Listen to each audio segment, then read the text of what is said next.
continues next on AM 560, The Answer. Now, from the Signature Bank Studios. This is Chicago's Morning Answer Merry Christmas. on AM 560. Ho, ho, ho. The Answer. The countdown to Christmas has begun. John Anthony in for Dan Proft today. Thank you. And you'll be here tomorrow, too, right? I'll be here tomorrow. Yay. Yeah, I'm Fun excited. times. Yeah, we I love always when have you- fun. Yes, we do. But tomorrow we're going to sing a song. Oh, boy. We're going to have to practice. Because we have to practice. We had some wonderful singers in here yesterday. Yeah. I heard that. They were nice. And guess how much they practiced? A lot. That's the practice. That's how good they were. I put them on the spot. I said, why don't you two do a duet? Because you had a soprano and a tenor. And I thought, let's make music. Let's make harmony. And they did it. They pulled it out. So. Wait, what did Dan call you? A band leader or something? I don't know. So have you finished your Christmas shopping yet, real quick? Not quite. Actually, I can't say it on the radio. But What? Justin has something I'm going to get one of my kids.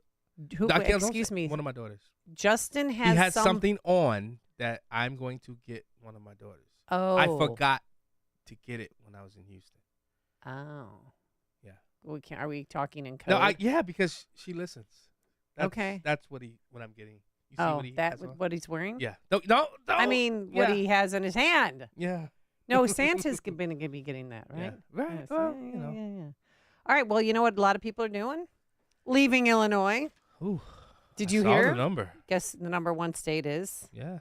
California. Then Oh, the wonderful state of Illinois. New York. Oh, New and York, then then Illinois. Illinois. So we had So we're third now? 84,000 people leave, according to the Census Bureau in 2023. Oh my Lord! And there's a That's on number top of- specific to Chicago too, right? I don't know about the Oh. well, the Illinois. There's two different numbers out there, but the Census Bureau says the U.S. Census Bureau says 84,000. Illinois policy says 32,000. Then there's another number floating around 24,000. I heard 33. The bottom line, it's a lot of it's people. the 10th year in a row that Illinois' population has dropped. Wow. So how do we stop people from leaving Illinois? With that, we welcome back to the program LaShawn Ford. He's the Illinois State Rep for the 8th District. Good morning, Mr. Ford. How are you? Good morning, Amy. How are you? Good. So I saw that you were quoted when you heard this number when a reporter brought this up to you. Did you know that we've been losing people for the last 10 years, for the last decade? Oh yeah, and it should be noted that John will know that you'll replace him with another John in a heartbeat, so he better behave. Oh gosh. What's up, brother? Yeah. How you doing, John? Yeah, I knew it, and we all knew it. But I think that we have to do everything we can to have an accurate count in Illinois so that we can receive the benefits of having a larger population. And that said, I think that we're undercounted as a state. People don't trust the system, Right. and they don't take the census survey, which means that. So you're blaming the process instead of the people that are leaving? Because Governor Pritzker kept saying, oh, no, our population numbers are fine. Well, we lost a congressional seat. So obviously we are losing people and hemorrhaging people. And the number one reason is because of high taxes. You know, I think that to that point, I would say that people may still be living in Chicago and in Illinois, but they may take they may make their home address for business purposes and tax purposes in another state. And that's unfortunate. Well, what can we do to stop it? I mean, and what? The Paul Simon Public Policy Institute's found that 47% of Illinoisans, almost half, wanted to leave the state, and that taxes are the single biggest reason. So, for instance, my mom's got a house in Tucson. Her property taxes, $1,600 a year, and you can't live anywhere. Well, and same with Missouri. I mean, ask any of your friends that live out of state, and they'll tell you. It's how did we get to this point, and how is there any chance to reel it back? Yeah, you know what? I think wasteful spending, and you may not want to hear this, but when we talk about over incarceration and spending billions of dollars on prisons, has really, really impact the taxpayers, and the taxpayers pay the cost for that. Our budgets, when we look in Springfield, we spend more money on corrections and public safety, and yet we still don't get the right return. And as a result of spending all that revenue, our state and our city doesn't benefit from it. Well, wait, are you saying that we should get rid of people who are incarcerated, put everybody on electronic monitoring to save? No. I knew that would spark that. But I wanted to make sure that we know that there's always been this drug war against drugs where people actually spend time in prison and in jails for nonviolent offenses, and taxpayers pay the cost for that. And that's unfortunate. I mean, I think we have to have a way for people that are struggling with substance use disorders to have treatment. It's much less expensive for taxpayers than incarceration. Right. And it just makes sense. If we really want to cut taxes in the state of Illinois, then we have to be better stewards of taxpayer dollars. Right. You know, when I served down there, Sean and I, we didn't always see eye to eye, but we did a lot of good things with criminal justice reform when I was down there. And LaShawn was always one of those people you can reach across the aisle and say, hey, or he'll reach across the aisle and say, hey, I got this bill that I need help with. But LaShawn, I'll tell you what the problem is. I remember when I first came down there in 2013, and we were voting for a fiscal year 2014. That budget, I believe, was $32 billion. What was the budget passed this year? You know the number? It's 50. Yeah, almost $60 billion. $60 billion. So in 10 years, we went from $32 billion to $60 billion in the budget. And it's really, and he may not agree with me, but Illinois hasn't really passed a balanced budget in years because of, you know, I'm right about that. We don't even know what a balanced budget is. There's always a supplemental that comes after it to fix the problem of not passing that balance. But you know that, and I know that. But I think that's the problem. I think we've added all these new spending. It's not just DOC. It's also Medicaid. I mean, look at this influx of migrants coming to our state as well. I mean, these are just things that are added on top of, to your point, what you said earlier was all this wasteful spending, and how many redundancies are within that budget? Can we have what are those audits called, LaShawn?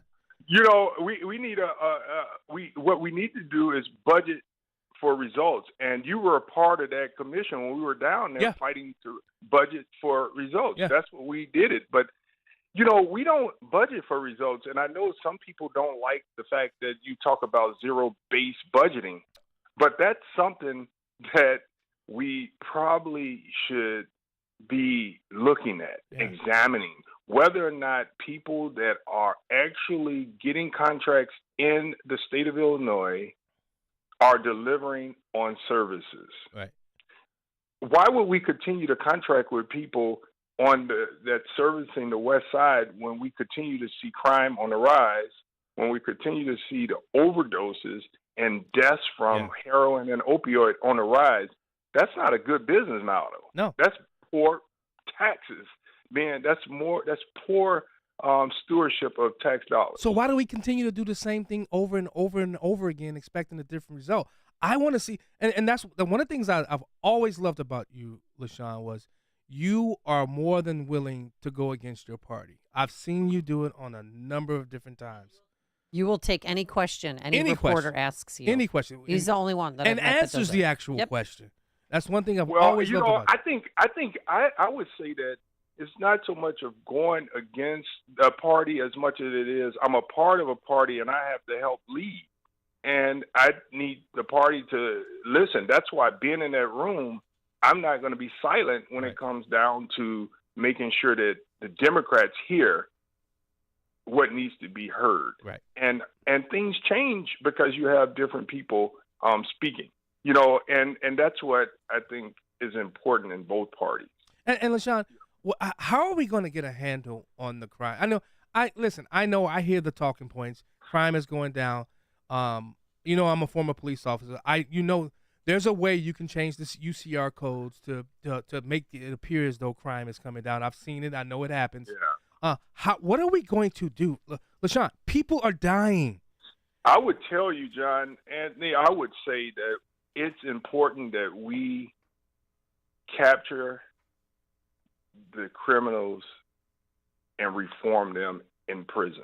Yeah. I am all for incarceration of violent criminals to protect the public safety. And we've stopped that. We can't have rehabilitation because there's no habilitation. I mean, they've literally taken out all of the programs out of there. So are you fighting to put some of those programs back in there?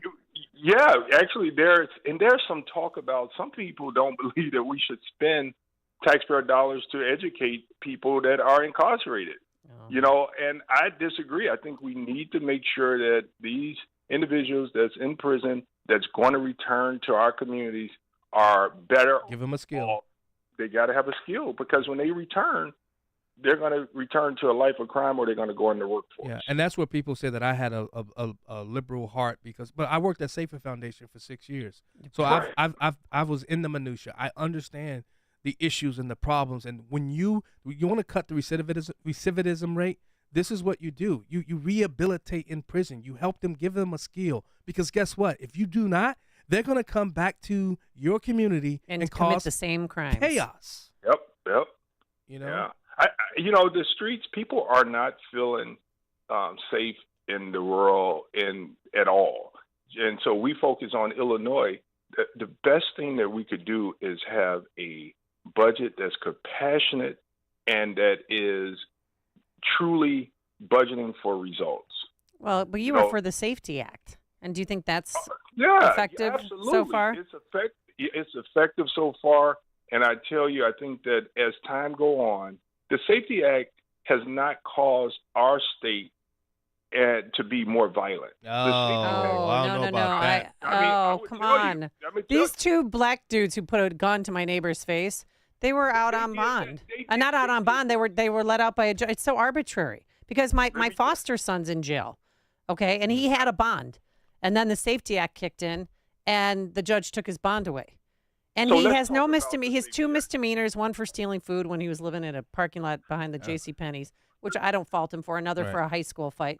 So he's not a violent person, and they won't let it's arbitrary, because that judge thinks, well, no, I'm going to exert my power and keep him behind bars.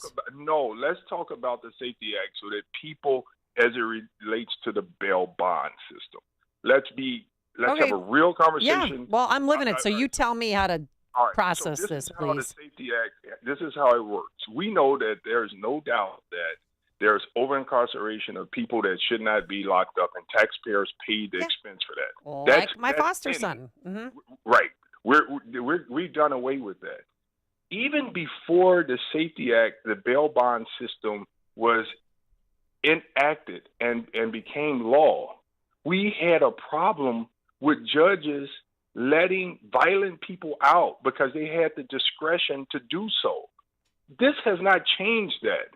What we have now is the Safety Act, where we have a system in place that if a person fails the rubrics and they come out as a violent person based on the rubrics, then they should be held. Now, let me just tell you what's important about this.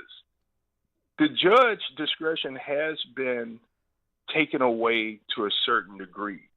Now, prosecutors have to recommend that the perp is held in custody. If the prosecutor fails to recommend to the judge that this perp should be held in jail, the judge has no authority to hold that person. Yeah. So well, I thought the we need Safety to Act make was sure supposed to help the prosecutors- poor lady who, stole the formula for her kids and she has no money, because my foster son has no money to get out. I thought it was supposed to help people like that. I think it's helping those people, and that's why Not everyone. see county jails are not overflowing with nonviolent people, and taxpayers will see the benefits of that. Now, I want to talk to you offline about your son so that we can find out how and why he's not released. Yeah. Because Well, he's in a smaller county. He's in Yeah. Fulton County, Yes, Illinois, that's- and that's why. that's the problem. That's why. Because if he was up here, He'd be out. he'd be out for sure. Yeah. No See, questions that asked. The prosecutor recommended that he is detained. Right. That's why the judge detained him. That's what I'm telling you. Yeah. It has nothing to do with the Safety Act. The prosecutor saw that kid, and I know your story with your He's a kid. child, Mm-hmm. and I know how he looks. And that prosecutor looked at him. Which say in the county he's in. But Yeah. LaShawn, really quickly, I mean, when you look at that list of non-detainable offenses, I mean, some of those, I mean, I think you guys got to go back and redo some of that stuff, because what's happening in Cook County, a lot of these people are coming right back out and committing either more egregious crimes or the same crime. But I want to talk John about Anthony, something. you're right. John Anthony, let me be on record to say that we must go back and continue to work on fixing the Safety Act. I want to just really quickly. I don't like a part of the Safety Act. Anonymous complaints now against police officers, and when you guys have worked so hard to get people who their expunged records and things of that nature, but it's like you're trying to now throw on police officers this millstone around their neck where they now have records indefinitely. I mean, you and I really miss mixing it up with LaShawn. This is how we used to mix it up in Springfield, and I love it. I miss it. But you've given now these officers these criminal records, basically, and anybody can go and not sign an affidavit, a sworn affidavit to say that I, under perjury of, basically I'm not lying, I'm telling the truth that this happened. I think that's one of the things that's leading to these police officers not wanting to do their jobs. If I was still a police officer, I wouldn't. And it's so bad that Governor Pritzker's now letting people who are here illegally become police officers come January 1st.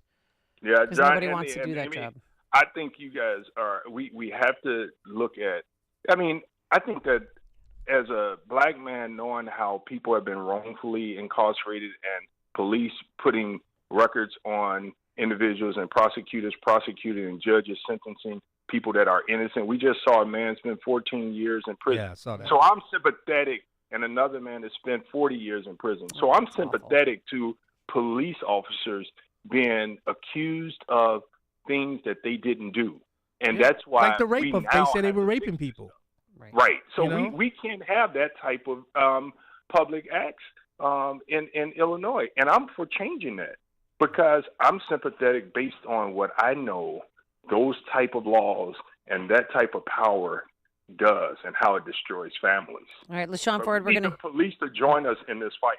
All right, we're going to have to leave it there for today. Illinois State Rep for the 8th District. Thank you both. Thank you so much. Happy holidays. And he joined us on our turnkey.pro answer line. This is Chicago's Morning Answer Hallelujah! Holy on AM 560. Where's the Tylenol? The Answer. If you have unfiled taxes or are in debt to the IRS, this is important news. The IRS just rolled out a new program to help struggling taxpayers more easily resolve their tax problems. It's called the Taxpayer Relief Initiative, and it opens up powerful new options for people looking to get back on the right track with the IRS. And no one knows this program like the professionals at Optima Tax Relief, America's most trusted tax resolution company. They've resolved over $1 billion in tax debt for their clients and have the expertise and experience to help you. One easy call to Optima can start the process, helping to